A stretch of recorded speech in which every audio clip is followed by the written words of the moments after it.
y a un peu cette confrontation entre le solaire et la nature, des champs solaires, etc. Donc il y a des pour, il y a des contre. En Norvège, eux qui protègent énormément la nature, est-ce qu'ils ont des champs solaires?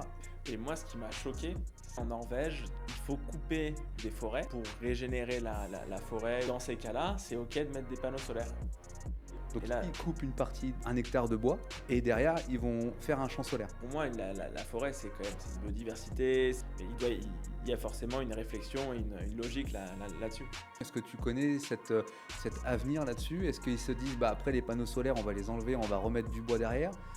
Comment ils envisagent les choses? Est-ce que tu sais ces infos-là?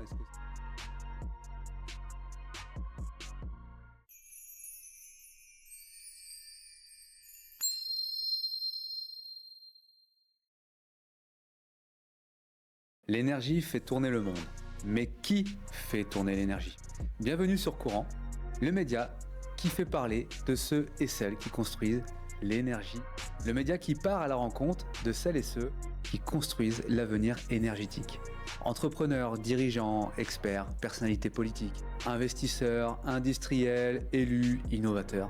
Nous donnons la parole aux femmes et aux hommes qui imaginent, financent, développent et déploie les solutions qui façonnent le monde de demain. Parce que derrière chaque projet, chaque innovation et chaque décision, il y a des parcours, des convictions, des succès, des échecs et donc des enseignements qui méritent d'être partagés. Notre mission est simple, rendre l'énergie plus compréhensible, plus accessible et plus humain. Je suis Fabien Pasco, bienvenue sur Courant. Et voici leur histoire. Bienvenue dans ce nouvel épisode sur les médias ENR. Donc, je vous invite pour nous aider à nous suivre, à enregistrer la vidéo, à commenter même, à liker tout ce que vous voulez, à nous partager les moments que vous avez préférés, à des personnes qui peuvent venir aussi sur le studio sur laquelle je peux inviter. L'idée, c'est de mettre en lumière toutes les femmes et tous les hommes qui sont des réels acteurs sur les énergies renouvelables. Donc, aujourd'hui, j'ai invité Rémi Bégaud qui vient tout droit d'Oslo, exactement, et qui va venir partager son expérience justement sur les ENR et faire aussi, pourquoi pas, un rapport avec la Norvège et la France, ce qui peut être très intéressant. Bienvenue Rémi. Merci Fabien, merci pour l'invitation. C'est un plaisir de discuter avec toi aujourd'hui, de partager un peu les expériences. Bon, super. Ouais, d'ailleurs, on a un premier sujet qui me vient, c'est justement un peu le paradoxe. Pourquoi la Norvège est aussi bien placée aujourd'hui dans les énergies renouvelables et surtout dans le solaire, puisque on prétend quand même la Norvège comme un pays qui est froid, ensoleillé, je sais pas trop, qui est dans le pétrole, Ouais. mais on pense pas tout de suite à se dire là-bas il va y avoir une grosse production solaire. Ouais. Et ça, c'est un vrai point, hein. La Norvège, il y a beaucoup de soleil, une partie de l'année seulement. L'été, le Ok. soleil parfois se couche même pas de la journée. Mais l'hiver, ouais, c'est autre chose. Il fait sombre, il fait froid, il y a beaucoup de nuages. Mais c'est vrai que historiquement, si on compare ça avec la France, la Norvège, il n'y a pas beaucoup de production solaire, il n'y a pas beaucoup de champs solaires comme on pourrait en retrouver en France. Ok. Le gros atout de la Norvège, c'est l'hydro. À peu près 90% de la production d'électricité en Norvège, ça vient de l'hydro. Ouais. Et donc, il y a des Effectivement. barrages partout. C'est assez incroyable. Ok. Et c'est un peu le paradoxe de la Norvège. Parce Ok. que tu as tout ce pétrole qui apporte une richesse énorme au pays depuis les années 60-70, Bien sûr. qui a créé beaucoup de richesses, Oui. qui permet aujourd'hui maintenant d'avoir plein de véhicules électriques, Oui. une infrastructure super avancée, Oui. Ok. qui permet du coup d'être alimenté par cette énergie renouvelable qui vient de l'hydro. Ouais. Très bien. Ouais. Ah ouais. Mais l'origine, c'est un petit peu le pétrole et tout ça. Même si la Norvège était quand même un pays assez riche avant, hein, dès le 19e siècle, il y avait pas mal d'exports de bois notamment, Oui. qui ont apporté une certaine richesse depuis le début. Mais c'est vrai que le pétrole, ça les a fait passer à un autre niveau. Ouais, ok, d'accord. Et est-ce que justement, en reparlant de l'énergie solaire, est-ce qu'en Norvège, il y a quand même des installations qui sont faites? Il y a une production solaire, j'imagine. Alors tu disais, l'été, ça produit quand même pas mal parce que les journées sont assez longues, si Ouais. je comprends bien. L'hiver, c'est plutôt l'inverse. Hmm. C'est des journées très courtes et beaucoup plus de nuits. Ouais. Mais même avec ça, on n'arrive pas l'équilibre de la France, on est quand même un peu en dessous de ce qu'on pourrait retrouver en production moyenne en France. Ouais. Et malgré ça, ils se sont dit, OK, on va mettre du solaire. T'en Ouais. vois quand même sur les toitures, j'imagine, et puis en développement dans le pays, quoi. Un petit peu, ouais. C'est vrai, pas autant qu'en France. En France, je suis tellement étonné quand je prends le train et que parfois, ouais, tu passes, et tu vois un champ solaire là, 2 minutes plus tard, tu vois un autre champ solaire là, c'est Le assez bâtiment incroyable. agricole, etc. Ouais, parce qu'au bord des trains, c'est vrai qu'on voit beaucoup de bâtiments agricoles aussi, parce que c'est souvent là où ils font leur activité. Ouais. Et ouais, c'est vrai qu'on voit beaucoup de solaire sur la route. Mais en Norvège, bon, c'est un peu moins le cas. Ouais. Mais c'est vrai qu'un petit écosystème de boîtes solaires qui commence à se développer. Oui, Nous, à Oslo, dans nos bureaux, il y a une autre entreprise qui s'appelle Overeasy, oui, qui en fait crée des modules verticaux, mais vraiment de petite taille, ok, qui doivent faire 30 cm de hauteur, oui, et qu'on met justement sur les toitures. Et par exemple, l'installation en toiture la plus grande de Norvège, ouais, c'est au-dessus du stade Ullevål, qui est ouais, un petit peu le parc des Princes d'Oslo, si on veut, ouais, ouais, ouais. et qui est couvert de ces panneaux verticaux, justement. Donc verticaux, alors certainement aussi pour éviter la neige, peut-être, non? Et oui, et Ouais, ouais, parce que si on les met effectivement à plat, la neige vient se déposer dessus, puis là, il n'y a plus de production. c'est ça. Et je crois que j'ai vu cette photo. C'est impressionnant de voir, et c'est sur un stade, hein, c'est ça, hein? Ouais, Ouais, ouais, bah, j'ai vu cette photo et effectivement, on voit ces rails, je vais dire ces rails de panneaux, c'est parce ça, qu'effectivement, ils sont verticaux et ils arrivent tout de même à capter le rayonnement solaire. exactement. Bon, ouais, ça c'est génial. Avec l'albédo qui renvoie un peu d'énergie quand il y a de la neige, qui renforce encore plus la production. Ouais, c'est ça, ouais. Ouais, ouais, ça c'est vrai que ça c'est le côté qui est vraiment avantageux de ce concept. Donc ça c'est génial. C'est en Norvège que ça a été créé, ces panneaux justement verticaux, ou tu les as vus, ça vient d'ailleurs. Est-ce que tu sais ça, peut-être? Écoute, il me semble que c'est une entreprise allemande, Ouais, Next to Sun, ouais. qui a lancé le concept, Oui. mais ça peut être complètement faux. Donc il faut checker. Ouais, ouais, ouais, ça marche. On regardera, mais il n'y a pas de souci. Je sais bien que c'est pas ton domaine pur d'être dans le panneau solaire, mais je posais la question comme ça si au cas où tu savais, tu connaissais la réponse. Parce que c'est vrai que c'est un concept qu'on voit pas souvent encore aujourd'hui. Moi, j'en ai entendu parler, j'avais vu des photos, effectivement, Ouais. en étant intéressé par le panneau solaire principalement. Mhm. Et je trouvais l'idée complètement intelligente, surtout dans les endroits où il y a de la neige, quoi. Ouais, Et là, pour le coup, en Norvège, bah, ça répond parfaitement. ouais, ça c'est sûr. Ok. Et alors, du coup, toi aujourd'hui, ton parcours était quand même assez drôle d'ailleurs, et tu vas le raconter. Je vais te laisser te raconter ce parcours Ouais. et justement tout ton parcours que tu as fait pour aller en Norvège, etc. Je sais que tu me l'as raconté, mais tu vas pouvoir le raconter justement au public de savoir comment tu as fait ça, Mhm. parce que c'est assez fun. Moi, j'ai trouvé l'idée vraiment assez folle, Ouais. juste en regardant une newsletter, en disant mais je vais aller là-bas et tout. Et tu as raconté ton parcours, et puis après, je vais te poser des questions justement par rapport à tout ça. Cool. Alors vas-y, je t'en prie, Rémi. Mais donc aujourd'hui j'ai 25 ans, et donc j'habite en Norvège, à Oslo. Et je suis arrivé là-bas un petit peu pas par hasard, mais c'est vrai par une évolution de situation un peu, ouais, que j'aurais eu du mal à pouvoir prédire. Qualifié. Ouais, ouais, ouais. Je Mais bon, comprends. en général, c'est comme ça, on peut pas trop prédire les choses de la vie. C'est Mais ça. donc en fait, j'étais à l'école à Grenoble, Ouais, mais je terminais un peu les études. Et bien sûr, je m'intéressais, il fallait que je trouve un job à la sortie. c'est ça. Et puis c'était un peu à la période où je regardais, où je lisais pas mal du travail de Timothée Parry, par exemple, Ok. ou de Jean Covici. Ouais, Et ça m'intéressait beaucoup, ouais. toute cette histoire. Mais bon, j'avais un peu la vision idéaliste. J'y connaissais pas beaucoup de choses, hein. Moi, j'étais en école de commerce, donc voilà. Bah oui. Mais bon, en fait, Évidemment. j'ai vraiment cette attache à la nature, et par mes activités, le ski, l'escalade, le VTT, la montagne, ça a toujours été une grosse partie Ouais. de ma vie. Ok. Et donc, assez naturellement, j'ai voulu travailler dans un environnement qui peut-être pas préservait, mais au moins avait un impact un petit peu positif. Ok. Et je pense que c'est un peu le cliché de ma génération. Ouais, parce Bon, que je me souviens de ce que tu m'as raconté, c'est que au lycée, tu n'ouvrais jamais, j'aime bien cette anecdote, mais tu n'ouvrais jamais les newsletters. Ce jour-là, tu te dis, oh, je vais ouvrir la newsletter, et là, tu vois l'annonce justement de Glean Solar, ouais, et là, tu t'es dit, mais pourquoi pas, quoi? Et parce que ça répondait côté nature, c'est ça en gros, si j'ai bien compris? Exactement, ouais. Ouais, ok, ouais. Et donc, ouais, je lis jamais la newsletter. Et là, un beau jour, bon, je sais pas, je m'ennuyais ou je clique dessus et là, je la déroule un petit peu et je vois une annonce une recherche de stage Ouais, par cette boîte norvégienne, Glin Solar, ok, ouais, il n'y avait pas beaucoup plus de précision que ça. ok, ouais, ouais, Donc, ouais. j'envoie un email, je fais mon CV rapidement. C'est ça? Et bon, je pense que j'ai pas trop d'attente, hein. Je m'attends un peu à rien. Je me dis, il y a probablement des gens beaucoup plus qualifiés que moi qui peuvent faire ça. Ouais. Et au final, premier rendez-vous, deuxième rendez-vous avec le cofondateur. Et puis j'ai commencé, je sais pas, 2, 3 semaines plus tard. Excellent. Tu parlais déjà anglais, bien anglais à ce moment-là ou... Ouais, ok. Ouais, ouais, T'as fait l'entretien en anglais finalement? c'est ça, ouais. Ouais, ok. Donc j'ai grandi un petit peu en Allemagne, Ouais, à ok, Düsseldorf. Et ok. j'ai appris un petit peu l'anglais de manière un peu plus avancée, je pense, qu'en France à ce moment-là. Y a pas de mal. Et après, j'ai aussi un peu étudié aux États-Unis. Ok, Donc ça m'a un peu amélioré renforcé. sur ce point-là. Et puis ouais, j'ai commencé comme ça.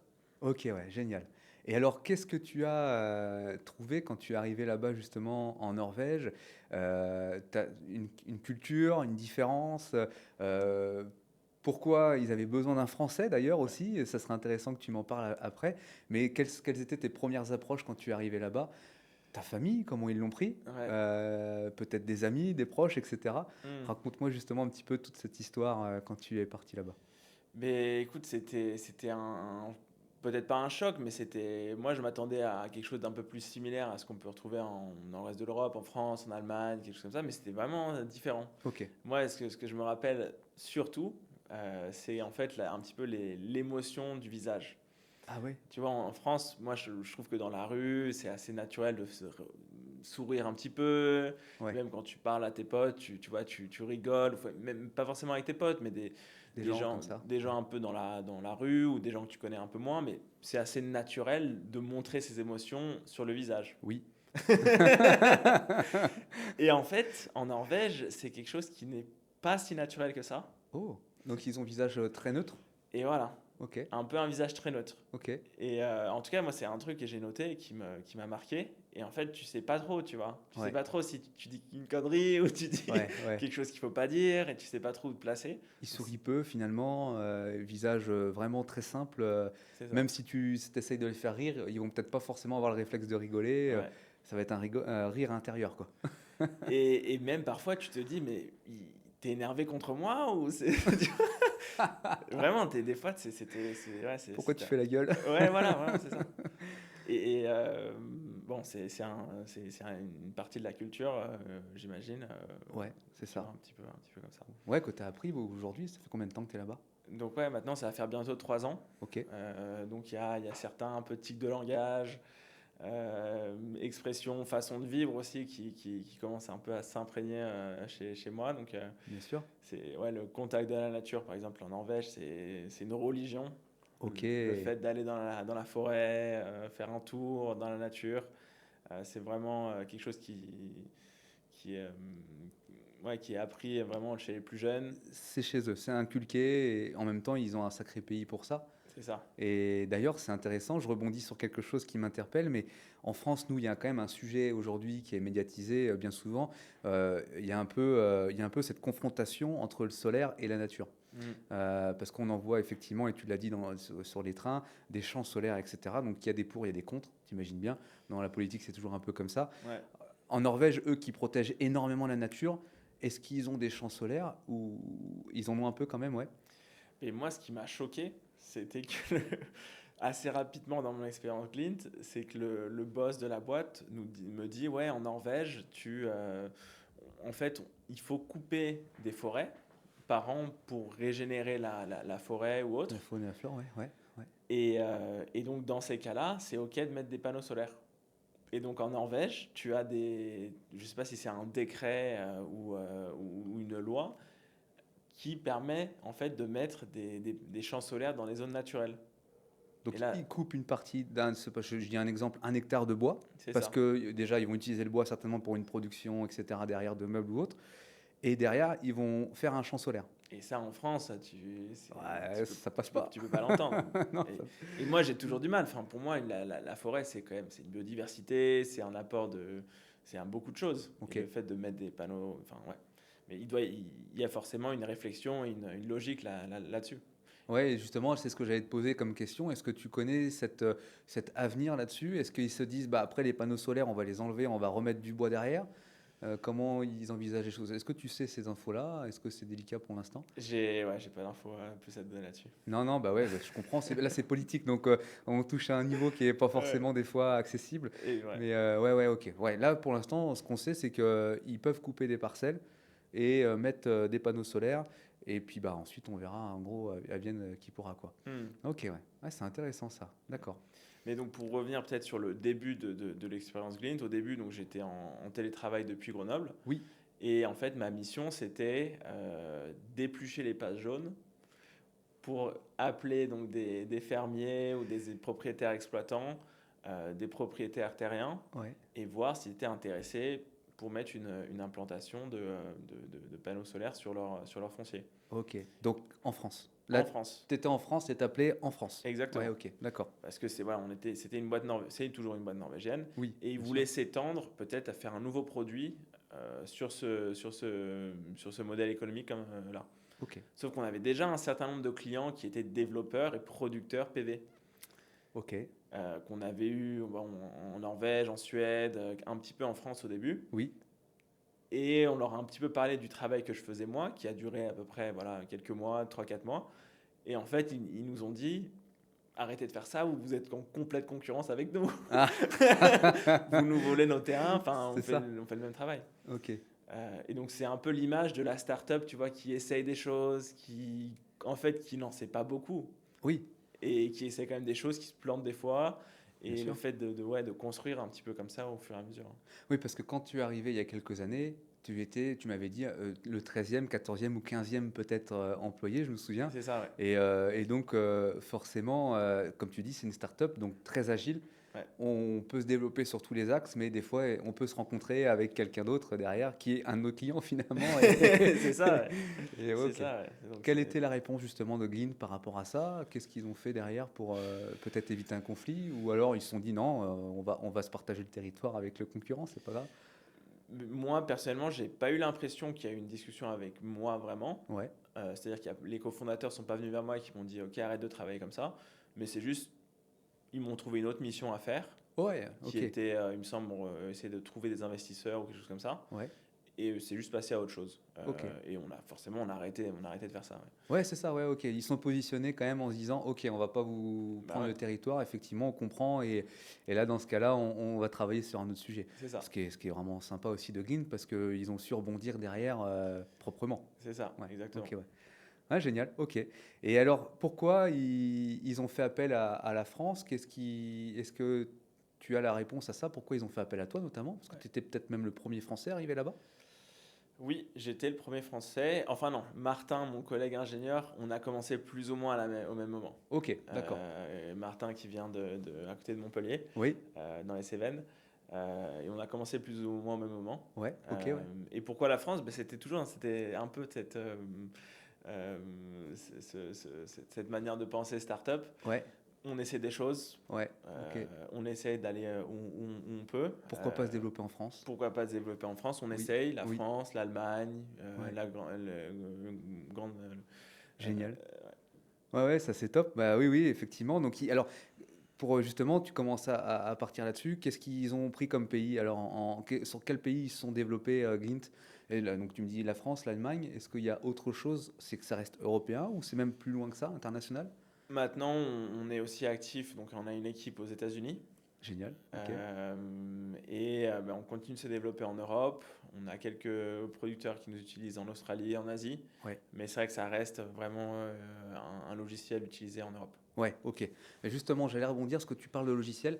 Explique un petit peu ce que Glint, si tu arrives à l'expliquer en tout cas de Hmm. manière le plus simple possible, ce que Glint propose aujourd'hui, Glint Solar, comment il se positionne sur le marché et pour bah, justement, quelle est la raison de venir sur le territoire français? Parce qu'il Ouais. il y a forcément quelque chose derrière qu'ils apportent qu'on n'a pas, nous, encore réfléchi, Ouais. certainement. Hmm. Mais donc ouais, Glean, c'est un petit peu la plateforme du développement d'énergie renouvelable. Ok, Et donc ça va en fait être quelque chose qui va rassembler plusieurs choses oui, avec un certain nombre de couches de données qu'on pourrait avoir sur des systèmes comme QGIS. ok, Et puis toute une brique de calpinage ou de pré-design. oui, Et l'idée derrière, bon, ça va varier un petit peu de marché à marché, mais c'est vraiment de rendre les équipes plus autonomes, ok, d'éviter de déranger le BE, les ingénieurs en phase prospection quand on n'est pas sûr, quand le projet est vraiment risqué, ok, de faire voilà, premiers scénarios en autonomie. oui, Et une fois que le risque est un peu réduit, faire venir les ingénieurs pour avancer. ok, Mais le fait de démocratiser un petit peu cet aspect métier, cet aspect ingénierie, oui. plutôt possible. Ok, donc un chargé d'affaires, je prends l'exemple, chargé d'affaires qui travaille dans une entreprise solaire, utilise cet outil justement de Glint pour faire ses calpinages, que ce soit du sol ou du bâtiment. C'est ça. Ouais, ok. C'est vraiment juste pour le sol, la grille PV, le flottant aujourd'hui, Ouais, ok. avec aussi la brique stockage sur la batterie, qu'on va peut-être aborder. C'est ça, ouais, exactement, Et ouais. puis des pistes de développement toujours. Mais ouais, c'est ça. Aujourd'hui, Ok. on bosse avec à peu près une cinquantaine de producteurs, développeurs en France Ouais, et beaucoup plus un peu dans toute l'Europe. ouais, ok, ouais, parce que tu me disais que vous avez quand même des très beaux clients, effectivement, qui utilisent ce produit-là Hmm. aujourd'hui, et ça c'est génial. Donc, ok, d'accord. Donc l'idée, c'est vraiment d'avoir cet outil qui nous permette de calpiner, de faire le nécessaire, etc. pour les projets solaires. Donc soulager l'ingénieur commercial, oui, l'ingénieur commercial ou le chargé d'affaires, Ouais. le soulager sur cette partie qui est quand même très délicate, c'est vrai, Hmm. parce que je l'ai fait ce métier, et pour le coup, il faut être un peu câblé pour pouvoir faire des fois des structures qui sont très compliquées. Ouais. Et donc soulager ça, vous allez incorporer dedans les dimensionnements de stockage batterie, Mhm. ça qui est un gros sujet aujourd'hui qui arrive. Je pense on va en parler après, mais je pense qu'on a un peu de retard en France. Peut-être qu'en Norvège, vous avez déjà bien assimilé cette partie-là. Et puis ensuite, voilà, après on passe au BE si toutefois le projet est vendu, quoi, en C'est quelque ça. sorte. Ok, C'est ça. ok, ouais, d'accord. Mais justement, pour rebondir un peu sur le sujet que j'étais en train d'évoquer, aujourd'hui, est-ce que tu perçois quelque chose par rapport en France? Parce que toi, tu travailles sur le marché français et la Norvège. Est-ce que tu trouves qu'en France, on a du retard sur la Norvège par rapport à leurs idéaux, par rapport Hmm. à leur façon de faire? Comment tu perçois les choses, justement? C'est une grande question. Je pense qu'il y a plein d'angles pour y répondre, pour l'attaquer. C'est vrai. Maintenant, ouais, c'est difficile à dire. Je pense que la Norvège, c'est un pays qui est pas au devant de la scène un peu mondiale comme la France pourrait l'être d'une certaine manière, Ouais, qui est peut-être un pays un petit peu plus reculé d'une certaine manière. ouais, Euh, et avec ça, je pense qu'ils ont un petit peu moins d'ego. En France, moi, je ouais, trouve qu'il y a voilà, on est fier d'être français, et il faut l'être, c'est vraiment important de l'être. oui, Mais on a un peu cette réputation. Je suis sûr que t'as pu voir ça quand on bien va sûr. en vacances à l'international ou autre. Ah, les Français, ils sont comme ci, comme ça. Ouais, Et ouais, ouais. Très ça. fier Ouais, voilà, très fier. Et c'est bien. et très chauvin. Voilà. C'est vrai. Et les Norvégiens Ouais. sont aussi très chauvins. Il y a la fête nationale le 17 mai, il faut aller voir. Tout le monde est habillé dans le costume national, Ah ouais. avec les drapeaux, et c'est magnifique. Mais ouais, je sais pas. Je pense que les Norvégiens, c'est difficile à dire. Peut-être plus ouvert d'esprit, Un petit peu, ouais. un petit peu par rapport à la France, et donc qui Ouais. se permettent de faire des essais, de tester. Les Hmm. startups elles prennent peut-être plus de risques. Euh, c'est peut-être ça, comme ça qu'on pourrait le percevoir aujourd'hui, la Norvège par rapport à la France. Ouais. Et ce qui expliquerait pourquoi des fois ils sont un petit peu plus en avant. Ils arrivent un peu plus à faire des projets, ou du Hmm. moins à avoir des idées peut-être, et à développer des startups dans certaines gammes de produits, quoi. Ouais, ouais, c'est vrai. Et puis ça se rapproche aussi un peu des US, dans le sens où voilà, tu as le pétrole qui est là-dedans. Ils sont un peu connectés aussi avec les US, avec des bases de l'OTAN qui sont en Norvège. Ok, ouais, ouais, Je très sais pas, bien. t'as cette fibre un peu ouais, d'innovation, je trouve, un petit peu en Norvège. Mais tu l'as aussi en France. Tu as plein de licornes en France, il y a plein Ouais. de startups. Je sais pas, c'est assez difficile de donner une réponse un peu claire, cadrée là-dessus. Mais... Oui, bah, parce que puis il y a plein de, c'est vrai qu'il y a plein d'enjeux. En France, on le sait aussi. Quand on crée une start-up, même une entreprise, il y a quand même aussi une certaine fiscalité et des choses peut-être qu'aujourd'hui qui nous empêchent un peu de se développer plus rapidement qu'on ne voudrait. Ça, c'est un gros sujet. Voilà. Ça, c'est un gros sujet. Peut-être qu'en Norvège, ils l'ont un peu moins et que justement, ça se libère un peu plus là-dessus, sur ce sujet, et ils y vont, quoi. T'as Ouais, complètement raison là-dessus. ouais, ok, Je ouais. pense que le casse-tête administratif en France, que ce soit pour créer une entreprise, pour développer un projet agrivoltaïque, pour Ouais. faire sa lettre d'impôt, pour ouvrir un compte dans une banque, enfin, c'est juste beaucoup trop compliqué que ça devrait l'être. Pour Ouais. acheter un ticket de métro, par exemple, enfin, Ouais. j'ai l'impression que ça s'améliore. À chaque fois que je reviens en France, il y a des améliorations. Ouais. Maintenant, tu peux juste avoir ta carte Navigo que tu peux recharger, j'ai appris sur ton téléphone maintenant. Ouais. Ouais, c'est vrai. Alors qu'avant, tu devais avoir un papier comme Le dans petit les années ticket. 70. Bon, bref. Bon, il y a des choses qui sont un peu en retard encore, mais ça fait aussi limite partie du folklore français, Du d'avoir charme. du charme. Du charme parisien. Ouais, Ouais, alors qu'à Oslo, ils ont un peu plus d'avance par rapport à ça, et notamment la partie, tu dois peut-être un peu connaître, mais administrative. Toi, tu es arrivé là-bas, tu es pas résident ouais. norvégien, tu es toujours français finalement, Hmm. et tu n'as pas eu de complications à habiter sur les lieux et à faire ta vie sans trop de soucis, quoi. Ouais, ça a été juste Facile. comme sur des roulettes, Ouais. vraiment très très simple, Ok, ouais. très très simple. D'accord, ouais. C'est toutes les procédures administratives et c'est le plus drôle, c'est que les Norvégiens s'en plaignent, tu vois. Les Norvégiens sont là quand on doit faire les impôts, quand on doit aller à la poste, c'est n'importe quoi. Ouais. Et bon, tu peux pas leur expliquer que Venez faire un stage en France. voilà. Déménage en France, juste vois un petit peu comment c'est et ajuste ton discours un petit Bonne peu. chance. Tu rajoutes à la fin, bonne chance. Ouais. Excellent, ouais. Ouais, ouais, c'est vrai que oui, on a cette partie en France qui est quand même assez chargée administrativement, et c'est pour ça que je rebondissais dessus, parce que je me doutais qu'en Norvège, c'était un peu plus simple, et ce qui pourrait expliquer pourquoi les entreprises avanceraient un peu plus que nous ici en France, où des fois, Mm. on a eu des fabricants de panneaux solaires qui aujourd'hui malheureusement ne sont plus sur le territoire, enfin ils ont arrêté en tout cas, Mm. parce que trop de charges, trop de choses, et derrière revendre des panneaux solaires avec justement avec la Chine, qui est Ouais. aussi un gros concurrent. Mm. Du coup, ça devient compliqué. Ouais. Mm. Vous, en aucun cas, vous vendez justement de produits, vous vendez d'installations solaires proprement. C'est vraiment le logiciel que vous développez C'est ça, et que vous mettez en avant, en amont et en avant c'est ça. sur le territoire. Exactement. Ok. C'est le logiciel focus et on fait une chose, mais c'est pas qu'une chose parce que tu as plusieurs marchés, donc tu as plusieurs stratégies. Enfin, l'équipe elle est internationale, donc il faut un peu gérer tout ça. Oui, oui, oui. Mais c'est vraiment le logiciel. Et tout à l'heure, on parlait d'un truc intéressant avant qu'on enregistre, et ça, je vais rebondir là-dessus. C'est pareil, toujours pour faire un peu le comparo avec un peu l'état d'esprit finalement français et norvégien notamment. Euh, Tu disais qu'il y avait potentiellement un changement chez vous, chez Glint. En exclusivité, tu nous l'annonces en tout cas. C'est ça. Raconte-nous un peu justement ça, et j'aimerais bien avoir ton ressenti là-dessus par rapport à ce qu'on pourrait retrouver en comparo en France, comment ça pourrait se passer, quoi, s'il y avait ce sujet-là. Donc en fait, ça s'est passé la semaine dernière. Ouais. Donc on nous rassemble toute l'entreprise pour ce qu'on appelle le Monday Meeting, qui se passe une fois par mois, où on aborde un petit peu les thèmes, que ce soit les nouveautés sur le produit, les nouveautés, je sais pas, les séminaires qui arrivent, ou tout point un petit peu global sur l'entreprise. Ok. Et puis là, donc le CEO nous commence un petit peu à discuter, nous parle, Ouais. et il commence à raconter voilà, qu'il a réfléchi, qu'il décide finalement. On sent qu'il a eu un truc en tête qui veut dire assez sensible, quoi. Finalement, Voilà. ouais, je vois un peu la manière de faire.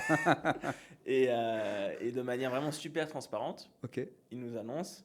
Donc en fait, j'ai décidé de devenir directeur financier Ok.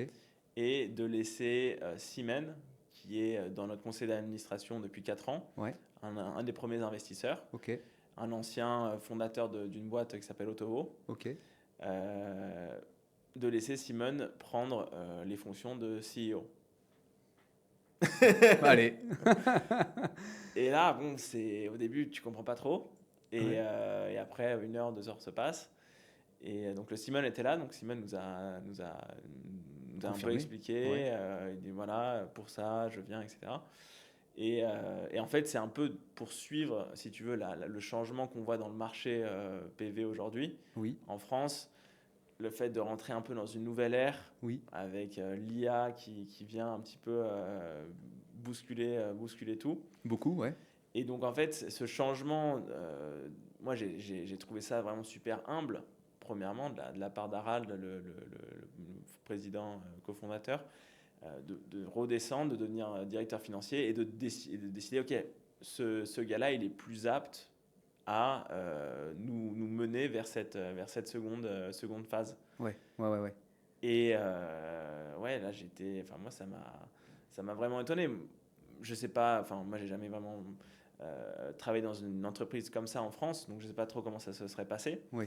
Mais j'imagine qu'en France, il y a vraiment un gros ego qui est attaché à ça, quoi. Ça se fait moins, effectivement, souvent, hein, je dis bien souvent, je dis pas que c'est tout le temps le cas, bien sûr, je sais pas, on peut pas généraliser, mais quand il y a quelqu'un qui redescend comme ça, enfin, il redescend pas en fait. Quand il lègue son poste de DG, par exemple, Ouais, souvent il part. c'est Il ça. part sur autre chose. Il laisse complètement sa place. Il rétrograde pas. Ouais, Et peut-être que justement, dans la culture norvégienne, c'est un peu différent. Et tu m'en as un petit peu parlé d'ailleurs quand on avait échangé par téléphone. Tu as l'impression que c'est un peu plus plat, c'est-à-dire que on se sent un peu tous sur le niveau finalement, Mhm. je vais pas dire du DG, mais ça se rapproche beaucoup plus qu'en France, on sent un peu plus un écart hiérarchique. Ouais. Ouais, ok. Et ça aussi, c'est super déstabilisant quand tu commences. C'est ce que j'allais Parce que dire, ouais. tu sais pas trop où te placer, tu sais pas trop si c'est normal que les rapports soient si Proche. proches et, enfin, pas amicaux, mais casual. Ouais. Donc ouais, c'était un peu perturbant, mais au final, moi, je trouve que en fait, ça t'enlève des murs un peu invisibles et des façons de parler ou des façons de circuler. Donc c'est quand même Ouais. beaucoup plus sympa, en fait, Ouais, ouais, ouais, ouais, et ouais. plus naturel, j'ai l'impression. Oui, ok. Ouais, tu sens quand même un côté très naturel là-dedans Hmm. et finalement un échange très collaboratif entre vous, chose on pourrait peut-être moins ressentir. Alors, je dis pas encore que c'est une généralité, hein. On voit bien qu'il y a un mouvement qui se fait dans des entreprises aujourd'hui en France, mais on a quand même encore cette hiérarchie qu'on ressent quand même vraiment Ouais. et qui ne donne pas forcément un échange très lisse. Souvent, on s'en plaint. Quand on arrive dans des groupes, on dit, moi j'ai balancé une idée. Je crois que c'est jamais arrivé à la tête du haut. Tu vois, enfin, on dit des choses comme ça et ça peut arriver. Alors que peut-être que justement en Norvège, ils ont tendance à plus écouter tout le monde parce que, à mon avis, c'est ce qui fait aussi la synergie de la chose Ouais. et le développement derrière, quoi. Et puis je pense que c'est gagnant-gagnant parce que les employés qui sont proches des clients, qui sont un peu en bas, entre guillemets, en bas de l'échelle, Oui, c'est ceux qui ont le plus qui ont vraiment la température du marché le et sens donc du terrain. le sens du terrain. Et donc c'est Ouais, eux qui savent d'une certaine manière. oui, Et s'ils remontent les idées, ensuite le management va pouvoir prendre, je pense, des décisions un peu plus éclairées que si c'était eux qui décidaient de tout et qui appliquaient un petit peu ça. Enfin, c'est difficile de dire, de donner des règles un peu cadrées à chaque fois, mais je pense qu'il y a un vrai intérêt à faire ça, hein, c'est ouais, sûr. ouais, ouais, bien sûr. Oui, et puis tu dois le sentir, je pense, dans ton expérience, peut-être par rapport à des proches qui sont justement encore en France et qui, eux, bah, voilà, tu les connais par le biais de l'entreprise, qui travaillent certainement ou autre. Tu dois peut-être, il y a quoi? Il y a une vitesse qui est différente par rapport à la Norvège, par rapport à tout ça. Ça doit être complètement. Ouais, ça doit être différent. Ça doit être différent. Et puis l'autre truc, c'est qu'avec cette façon de faire, Ouais. en tout cas dans ce milieu startup, tu peux vraiment te cacher en fait. Oui, ok, ouais. Si tu fais ton travail, si tu fais pas le travail, ça va être vu assez rapidement. Oui, Donc c'est très bien si tu as envie enfin voilà, si tu as des idées, si tu as force de proposition, tu as envie de faire des choses. oui. Mais si tu es là plus pour, ouais, c'est c'est- c'est un peu plus difficile. Ouais, ok, ouais. Mais en Norvège, tu as plein de boîtes qui sont, enfin, le rythme vie sociale ou vie pro, vie perso, dans les grandes boîtes en Norvège, ça marche super bien. Enfin, on t'arrête le travail à 15-16 heures. J'allais te poser la question justement, les conditions de travail en Norvège par rapport à la France, quelles Ouais. sont-elles? C'est-à-dire, c'est quoi ton rythme de travail? Comment ça se passe une journée type? grosso modo, ou même une semaine, parce que des fois, c'est peut-être pas forcément une journée, c'est peut-être pas significatif, mais sur une semaine type, comment ça se passe justement? Mais sur une semaine type, je dirais que j'ai un ou deux jours de télétravail. Donc je travaille depuis chez moi, que je Ouais, peux choisir un petit peu quand j'en ai envie. Certaines semaines, je peux avoir plus, certaines semaines, je peux avoir moins. C'est vraiment libre à moi de choisir. ok, Donc, comment ça marche? Je commence, je regarde un peu les emails, LinkedIn, s'il y a des choses qui ont changé depuis le jour d'avant. ouais, ouais, ouais, Le Slack, donc c'est le Teams, le groupe un peu qu'on utilise pour discuter avec les collègues. ok, Et puis après, ben, c'est des meetings, préparer des meetings ok, et voilà, donner un peu des nouvelles aux produits pour voir un petit peu ce qu'on peut développer, les retours du marché que j'ai. ouais, Euh, à 11 heures précises, c'est le déjeuner. 11 heures. Ah oui, ça change un peu, ouais, effectivement, on a à peu près 1 à 2 heures de décalage, ouais. Ouais, ça m'a mis une bonne année. Enfin, c'est toujours difficile parce que, bon, moi, je déjeune toujours pas à 11 heures, mais Ouais, depuis mon bureau, quand je suis au bureau, je vois une cantine d'un bureau, d'un immeuble un peu d'à côté. ouais, Et c'est toujours drôle quand tu travailles, et là, à 11 heures, tu as une vague. la vague de tout le monde qui remplit la cantine. Que nous, on a à 12h30, 13 heures à peu près en France, Voilà, effectivement, où on voit la vague de gens qui arrivent en resto ou autre, effectivement, ouais, c'est ok. ça. 11 heures, Ouais, 11 heures. Il commence tôt. Et puis, du coup, il déj assez tôt. ouais, Le déj, c'est 30 minutes, ok, pas plus. ouais, Efficace. efficace, Et puis après, bah, retour au travail. ouais, Et puis, bon, ça dépend à quelle heure tu commences. Mais si tu commences à 7 heures, bah, tu peux sortir à 15 heures. Si tu commences à 8 heures, tu peux sortir à 16 heures. c'est condensé en fait. C'est vachement condensé, en fait. Ouais, Ce qui te laisse du temps derrière à tes activités, à toutes les choses que à tu peux chercher faire. tes enfants à la crèche ou faire un peu de sport. Ouais, ouais, ouais, Donc, ouais, ouais, génial ça. Ok. Donc finalement, ouais, comme tu dis, 11 heures, c'est un peu difficile à aller manger, mais tout le reste de la vie de Norvège, ça te plaît beaucoup. ouais, c'est incroyable la qualité de vie, l'accès à la nature, Ouais, le sport. Ça prend un peu de temps de rentrer un petit peu dans le cercle social, ouais, de se faire des amis. oui. Mais une fois que tu as ces relations-là en place, c'est des gens sur qui tu peux compter et avec qui tu vas aller un peu découvrir le pays. Donc c'est vraiment cool. Ouais, génial. Ok, ouais. Et ok, bon, bah écoute, ça c'est très bien. Je vais rebondir un petit peu plus sur les énergies. Mhm. Est-ce que tu as des infos sur la Norvège? Est-ce qu'ils veulent un jour se positionner sur quelque chose? Tu vois, je sais qu'en Europe, aujourd'hui, il y a tout un intérêt d'avoir des fabricants de panneaux, d'avoir des fabricants de batteries, d'avoir des choses comme ça. Mhm. Est-ce que tu as connaissance de ça de par ton métier? Est-ce que tu as des infos qui viendraient justement de la Norvège? Voilà, dis-moi. Mhm. Mais la Norvège, il y avait un des plus gros constructeurs de modules à une certaine période en Europe. Ok, J'ai pas le nom là sur la langue, mais dans les années peut-être en 2005 ou quelque chose comme ça, ouais, ok. tu avais une des plus grosses usines de production de modules en Norvège, dans Putain, le sud ok. d'Oslo, Ouais, ouais, ouais. et du coup qui a fermé depuis à cause de la Chine entre autres. Ouais, Non, écoute, je pense que c'est plus. Là, je suis une autre startup qui fait du stockage intersaison, ok, donc qui permettrait de stocker avec un process qui contient un peu des matières physiques, j'ai pas tout le détail, mais qui permettrait de stocker de l'énergie, pas seulement quelques heures, mais vraiment que tu produis l'été, que tu vas pouvoir réutiliser l'hiver. donc un stockage hydrogène peut-être? Et il me semble que c'était quelque chose plus avec, je sais plus exactement, avec, Ouais, c'est pas l'hydrogène. c'est pas de l'hydrogène. Non, ok, parce qu'effectivement, il y a le stockage hydrogène qui répond un peu à cette demande-là, Ouais. Ouais. où on peut, il y a un rendement qui est très faible, Mhm. mais où on peut effectivement stocker sur du plus long terme Ouais, et donc consommer notamment plus en hiver, qui pourrait répondre à la Norvège, parce qu'il y a des hivers qui sont très nuités, c'est ça. enfin qui ont des nuits très longues, Mhm. et des étés où les jours sont très longs aussi finalement, et donc ça pourrait répondre notamment à ce pays-là, quoi. Ouais. Ouais, et Ok. puis enfin, ça c'est un enjeu ou un blocage énorme, quoi. Si on arrive à débloquer ça, c'est fou pour tout ce que ça pourrait mettre en place. Ouais, complètement. Oui, parce qu'aujourd'hui, la batterie lithium, pour raconter un petit peu, c'est vrai que c'est un fonctionnement qui fonctionne par heure. quasiment, ou par journée, mais ça ne va pas au-delà. Et ils ont un très bon rendement, ces systèmes de stockage, mais quand on veut alimenter quelque chose sur plusieurs semaines, on ne peut pas.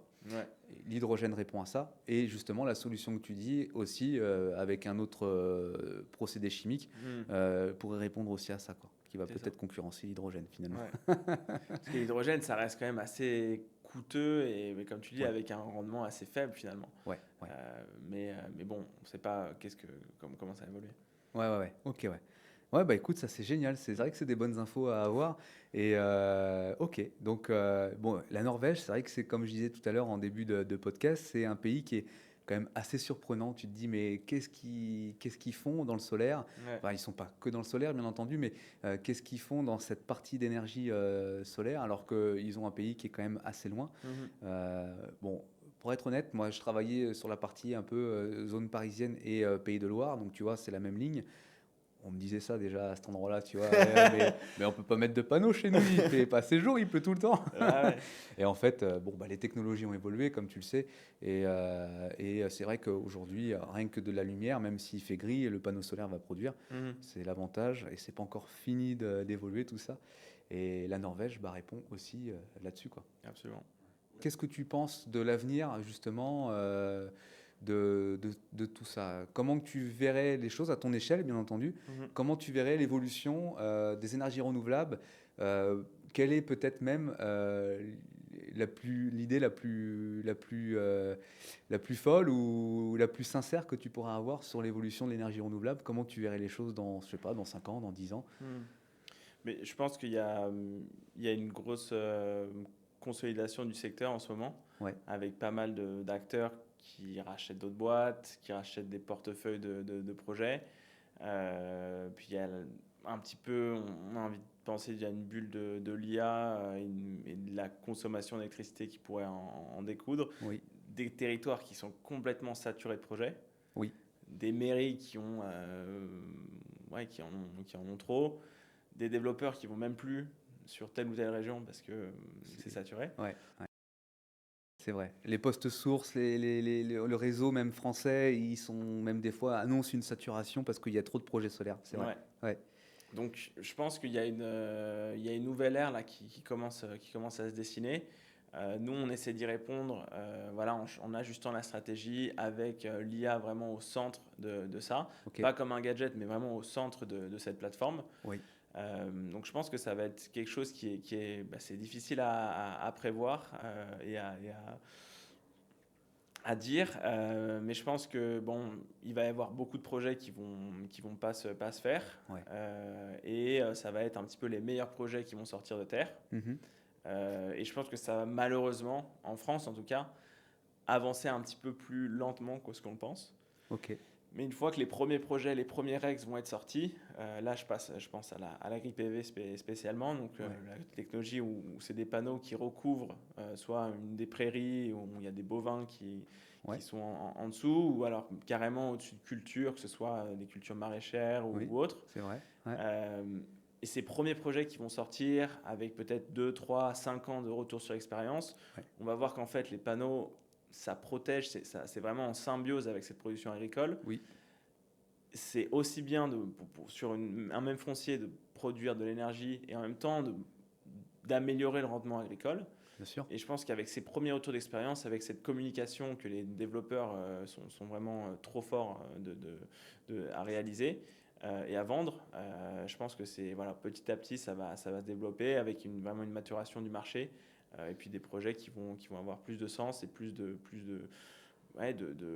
compréhension aussi du public. Nous, on est dedans, donc on sait ce que c'est, on sait que c'est bien, mais je pense que le reste du public, c'est difficile aussi de comprendre et de communiquer là-dessus.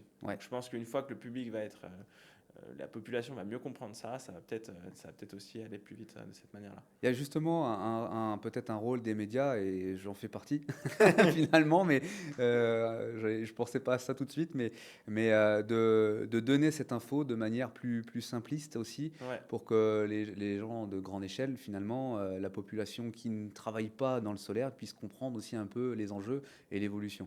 Et je pense que tu l'as dit aussi, il va y avoir une certaine gestion de cette électricité qui est produite.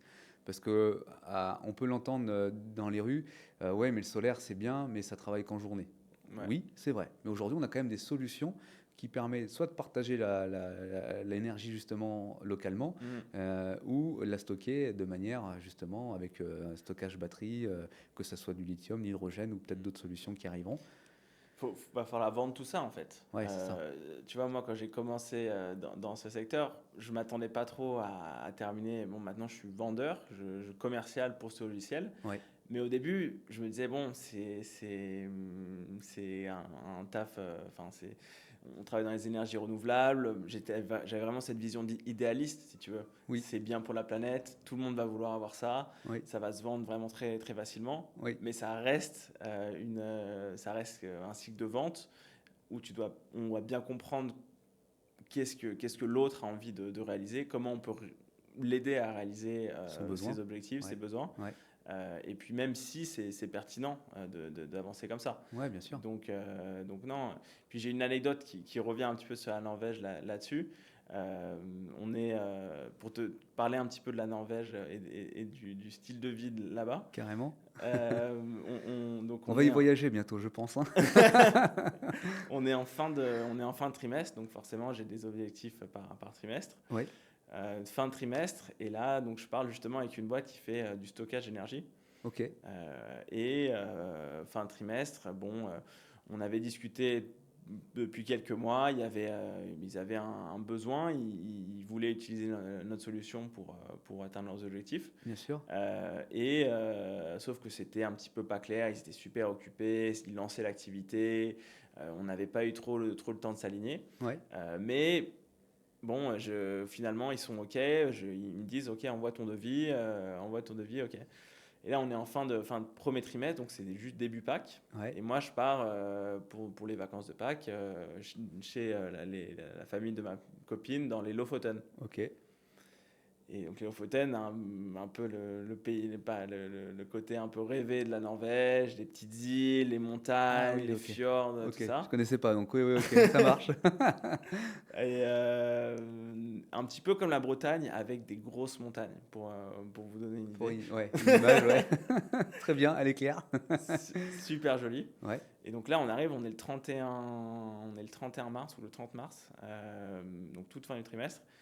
Et donc j'atterris, il est 20h du soir, et donc toujours, on reçoit toujours pas de signature à ce moment-là. Ok. Et donc on continue, et puis là on va faire les courses, et là je reçois il est 21h, et là je reçois une notification sur mon téléphone, le contrat est signé, et donc on crie de joie avec ma copine dans les Lofoten. Excellent. Le nouveau client est arrivé, donc c'est des super anecdotes comme ça, quoi. Ouais, bah c'est génial, mais ça, c'est tout le stress du métier quand on est chargé d'affaires ou autre, qu'on peut ressentir cette pression. On est là, on n'a pas reçu la signature. Il m'a dit qu'il était intéressé pourtant, qu'est-ce qu'il fait? Et puis, tac, d'un coup, au moment où on s'y attend le moins, on s'est dit, ouais, c'est fini. C'est fini. Ouais, là, on pensait au ski de rando et tout, mais au final. Allez, belle surprise. Belle surprise. Et c'est vrai que c'est un peu le même travail. Le travail que nous, on fait côté Glint, où on essaie de rechercher les clients, comprendre tout ça. Oui. Mais en fait, c'est le même travail que les personnes avec qui on travaille. Les chargés d'affaires, les chefs de projet, ils font aussi il y a aussi ce cycle de vente, de trouver un propriétaire qui est en fait beaucoup plus long et beaucoup plus complexe que ce que nous, on peut faire. Oui, bien sûr, ouais. Ça n'a rien à voir. Oui, le logiciel à déployer est plus facile que de mettre une centrale solaire, bien sûr, oui. Mais c'est vrai. Dans les grandes lignes, il y a parfois des parallèles qui sont tirés. Ouais. Ouais, bah, tu as raison, le métier reste le même. Finalement, on recherche un peu le besoin du client, on va proposer une solution, ça plaît pas, et on attend la réponse jusqu'à le soir, quand on est en vacances. Ça, c'est vrai. Et moi, j'ai une question qui me vient. Quel mythe sur les ENR t'agace le plus? Qu'est-ce que tu entends le plus souvent, d'ailleurs peut-être en Norvège, je dis ça, ou même en France, parce que du coup tu dois avoir aussi un peu d'infos là. Ouais. Qu'est-ce qui t'agace le plus? Qu'est-ce que tu entends chaque fois et tu te dis mais c'est pas possible, ils sont à côté de la plaque, quoi, par exemple. C'est difficile d'en choisir un. Il y en a beaucoup? Ouais, bah, il y en a beaucoup. Tu peux en dire plusieurs, hein, on n'est pas Je obligé de... vais, je vais réfléchir un petit peu. Mais il y a le fait que ça prend trop de place. Euh, alors qu'au final, je ne sais plus exactement les chiffres, hein, mais c'est ça, on parle pour atteindre les objectifs, on parle d'1% du territoire ou quelque chose comme ça, Ouais. couvert de. Tu veux... le panneau solaire, tu dis, prend trop de place, en gros, enfin, les champs solaires? Oui, c'est ça. Ok. Il faut mettre des champs solaires sur les toitures, mais c'est d'autres problématiques. Sur les toitures, c'est tout petit, Ouais. il faut un permis quand même. Donc Mm. toute la partie administrative, ça, on ne pourra pas la descendre. Il y a une structure, Il y a une il y a un structure. poids, il y a plein de choses à prendre en compte. Ouais, bien sûr. Et puis c'est des coûts qui sont plus importants parce qu'il faut les installer, ces panneaux. Ouais. Donc t'as l'échelle, l'économie d'échelle, elle ne suit pas. Enfin, Ouais. économiquement, ça fait plus de sens de faire du solaire à grande échelle. Ouais. Et ça ne prendra pas non plus tellement de place que ça. Ça, c'est la première chose. La deuxième chose, je dirais peut-être que c'est le fait de dire que on est peut-être pas indépendant puisque beaucoup des composants viennent de Chine, Oui, ce qui est vrai. oui, Hein, ça c'est sûr. Il y a un transport, il y a un coût un peu carbone du transport oui. pour amener tous ces conteneurs jusqu'en France. Ça c'est vrai aussi. Après, c'est recyclable tout ça. Bien sûr. Après un certain nombre d'années, quelques dizaines d'années, on peut tout recycler, presque tout. Mhm. Et puis quand on compare ça à la France où il y a beaucoup de nucléaire, l'uranium qu'on vient prendre, il ne vient pas de Biarritz ou de Non, Toulouse. c'est sûr. Il vient Ouais. d'autres pays un peu plus au sud, donc c'est bon. Quel est le choix, là-dessus? Donc c'est difficile. Ouais, C'est c'est vrai. super politique aussi. Donc, Ouais, tout à fait. Ouais, ouais, complètement. C'est vrai que là-dessus, les gens, ils ont des fois ce discours. Moi, je l'entendais souvent. Ouais, mais les panneaux, qu'est-ce qu'on en fait quand ils sont morts, quoi? mm, Mais en fait, tu as répondu. Mais les panneaux aujourd'hui, ils sont recyclables à 95%. mm, Donc, ce qui reste, c'est vraiment pas grand-chose par rapport à d'autres énergies. C'est vrai que c'est quand même très intéressant. ouais. Puis l'autre chose, c'est le fait de l'intermittence et le Ouais. fait que ça casse le réseau. Oui. Là, l'année dernière, il y a eu le blackout en Espagne. Oui. À cause, bon, je sais plus exactement tous les détails, donc pas envie de dire de conneries encore, mais il me semble que c'était une production assez intense au niveau solaire Ouais. voilà, qui a un peu fait basculer tout ça. Ouais. Il se trouve maintenant qu'on a des batteries qui sont de plus en plus Performante. performantes et de plus en plus, enfin, qui ne sont pas chères. Oui. C'est en chute libre, comme Oui. les modules le sont aussi, hein. Ouais, ouais. Plus performant et moins cher. De ce qu'on a pu connaître en 2000, enfin les chiffres, hein, parce que moi j'étais pas dans le métier à cette époque-là, mais en 2006, où les modules, les installations, j'ai appris ça, mais c'était quand même très très cher par rapport à aujourd'hui. C'est ça. Bah, les batteries, c'est un peu en train de basculer aussi d'ailleurs. Exactement. Ouais. Là, il y a des entrepôts remplis de modules en Chine, Ouais. mais en fait, ils sont en surplus, qui sont pas vendus, ils sont trop produits, il n'y a pas encore de projet parce que ça prend trop de temps. Enfin, bon. Oui, c'est vrai. Mais c'est vrai que l'intermittence des énergies renouvelables, c'est un gros sujet. Et bon, les batteries, petit à petit, devraient relever ce défi-là, Ouais. on l'espère. Ça, c'est vrai que tu as raison là-dessus. Je pense qu'on va être sur une nouvelle ère avec ces batteries, enfin, qui vont se dire, bah, on a quand même une grosse production derrière, il faut qu'on les vende, donc l'offre et la demande va faire que les prix vont descendre, quoi. Et je pense que ça, on en a besoin. Ouais, ça c'est sûr. Est-ce que, Rémi, comme ça, est-ce que tu as un pays qui t'impressionne le plus justement sur tout ce qui est énergie renouvelable? Peut-être que tu vas me dire c'est la Norvège d'ailleurs, mais tu n'es pas obligé. Tu peux aussi dire autre chose si ça t'inspire. Est-ce que tu as un pays comme ça qui te vient à l'idée où tu te dis putain, eux, ils ont tout compris ou alors ils ont une grosse évolution? Dis-moi ce qui t'inspire. Bah, c'est l'Allemagne. Ouais. Ouais, l'Allemagne, Ok. c'est quelque chose. On va à Intersolar là tous les ans depuis quelques années avec Lint. Ouais. Euh, Vous êtes dans le salon? Vous ouais, faites le salon, ouais, vous exposez dans le salon à Intersolar. Ok. c'est ça. Et donc rien que d'aller dans les rues à Munich, de voir tous les panneaux qu'il peut y avoir sur les maisons. Mais bien sûr, dans les champs, c'est encore plus avancé qu'en France. Le long des voies ferrées, le long des autoroutes, tu as une loi qui motive le porteur de projet à aller développer là-bas. Ok. Euh, mais c'est fou parce qu'eux, ils se sont dit, on arrête le charbon, mais on va aussi pousser à fond les énergies renouvelables. Ouais. Et donc cette double décision, ça les a fait, mais enfin, ce qui pose chaque année, c'est assez incroyable. Ouais. En termes de capacité, en termes de production, c'est assez fou. Ouais, Et j'imagine. ça c'est une grande leçon. C'est une grande leçon qu'on pourrait prendre. Après, en France, l'agriculteur et la souveraineté agricole, c'est un autre sujet qu'en Allemagne. Je pense que c'est beaucoup plus proche de notre histoire et de notre culture qu'en Allemagne. Ok. Mais c'est mon expérience, mon point de vue. C'est quand même différent là-dessus.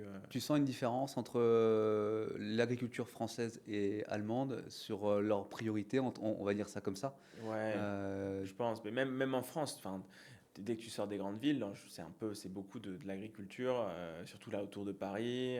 Tu as beaucoup d'exploitation agricole pour les Français, pour vraiment assurer cette souveraineté et cette indépendance. Ok. Et c'est dommage de ne pas appliquer ça aussi à l'énergie, quoi. L'énergie, ça devrait être la même chose. Ouais. On devrait être indépendant. On devrait. On l'est un petit peu avec le nucléaire, mais on pourrait l'être encore plus avec. Alors que pour toi, l'Allemagne, ils ont tendance à faire plus d'export de leur agriculture. C'est ça que tu voulais dire, en gros, c'est par rapport à la France, la différence, c'est ça. Nous, on est plus conservateurs que les Allemands vont plutôt, eux, essayer d'exporter au maximum. Alors, mon point de vue, et encore une fois, j'ai pas de chiffres, donc Non, je peux bien me sûr. planter, hein, mais C'est j'ai vraiment un point de vue. l'impression que les Allemands, On précise, c'est un point de vue. les Allemands, ils sont plus à même d'importer des denrées agricoles. Ouais, ok. Peut-être un peu moins à cheval sur le fait d'être, ok, il faut qu'on mange, que ça vient d'Allemagne. Ce qui explique leur développement derrière des territoires en développement solaire. C'est là-dessus où tu vas en venir, par exemple. Ouais. Peut-être, hein. On ne sait Ouais. pas, on n'a pas de chiffres comme tu disais, mais Mais rien que sur la loi française pour l'agri PV, ouais, le fait de dire qu'une production un projet agri PV, ça peut faire diminuer maximum de 10% la production agricole. Donc le fait d'avoir une zone témoin oui, au sein du projet oui, qui doit être à 10% maximum de différence avec la zone qui est couverte de panneaux, oui, ça c'est l'agriculture au centre du projet. ouais. En Italie, les règles sont beaucoup plus relaxes et en Allemagne, c'est la même chose. L'énergie, l'agriculture, c'est presque au même niveau. Alors qu'en France, l'agriculture, c'est ici et l'énergie, c'est là.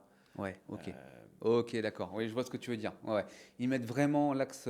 Pourtant, les agriculteurs, c'est vrai qu'ils n'ont pas l'impression. Moi, je les ai fréquentés énormément pour le coup, parce que j'ai pu étudier des projets solaires sur leurs bâtiments et essayer de trouver des solutions avec eux.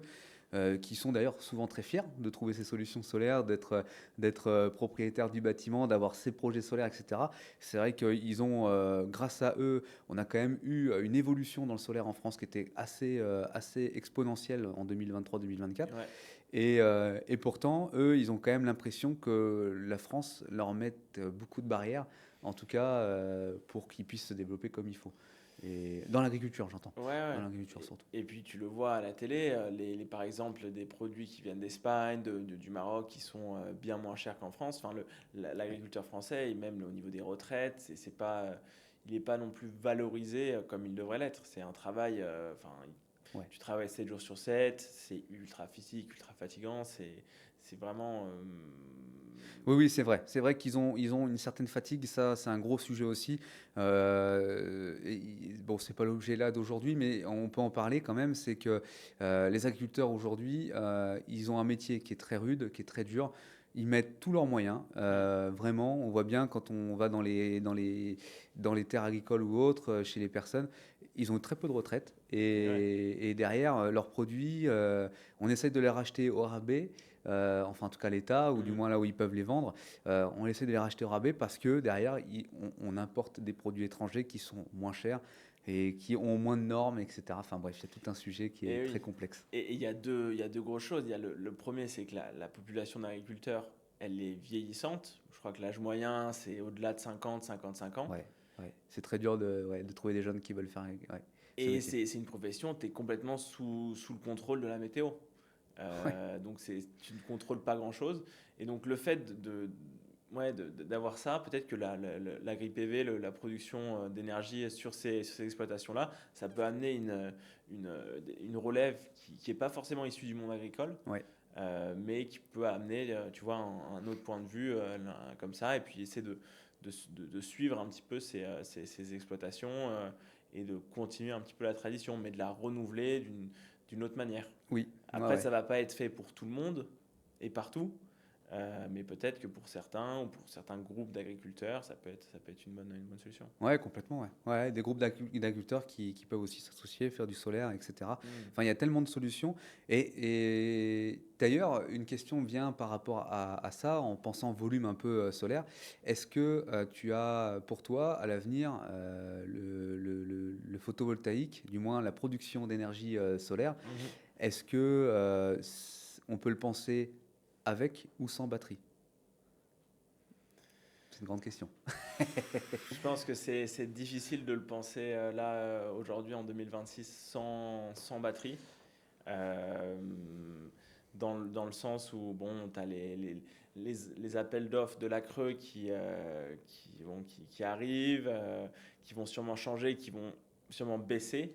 Ouais, c'est déjà le Euh, cas effectivement et on voit bien comment il fonctionne l'appel d'offres de la Creux justement. Ça a tendance à diminuer les prix d'achat, donc la rentabilité de faire du solaire en vente pure, c'est quand même limité.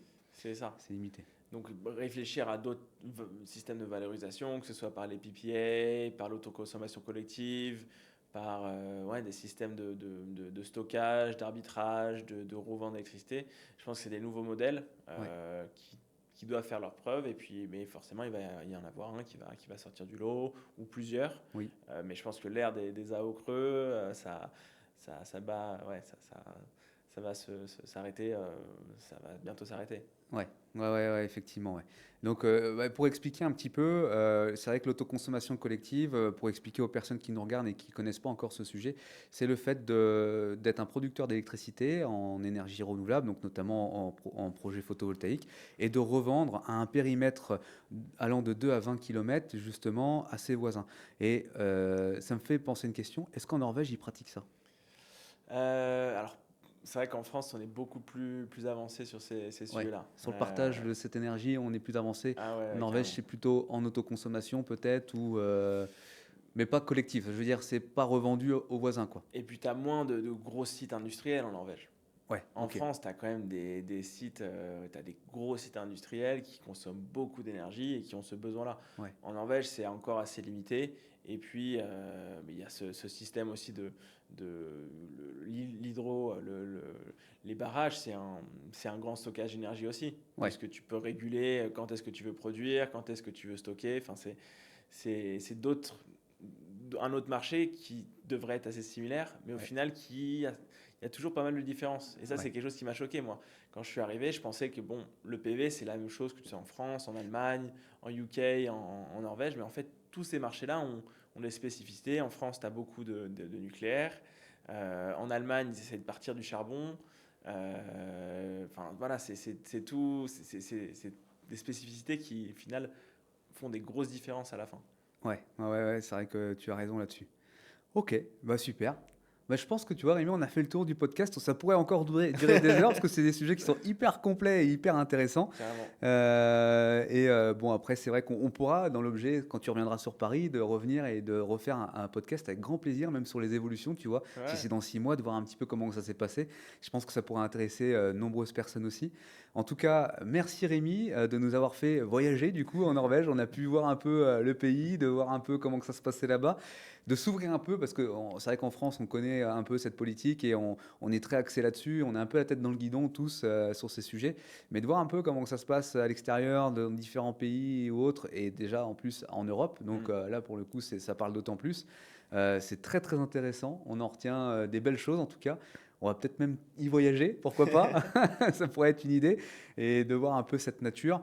Moi, ce que je vous invite à faire, à ceux qui nous ont suivis, en tout cas, c'est de liker, de commenter, de nous dire vos impressions, même de poser des questions. Je pense que Rémi pourra regarder notamment sur YouTube et moi en premier, de répondre aussi à vos questions qui vous viennent. Avec grand plaisir, on pourra suivre ça et voilà, de partager. Et surtout, si vous avez des personnes que vous souhaitez que j'invite dans ce podcast, avec grand plaisir, vous les nommez et moi, je pourrais essayer de les inviter et de les faire venir dans le studio. Voilà. Merci Rémi. Merci Fabien. On se revoit certainement bientôt, quand tu reviens sur Paris en tout cas, avec grand plaisir. Avec plaisir. Et puis À bientôt. à très bientôt.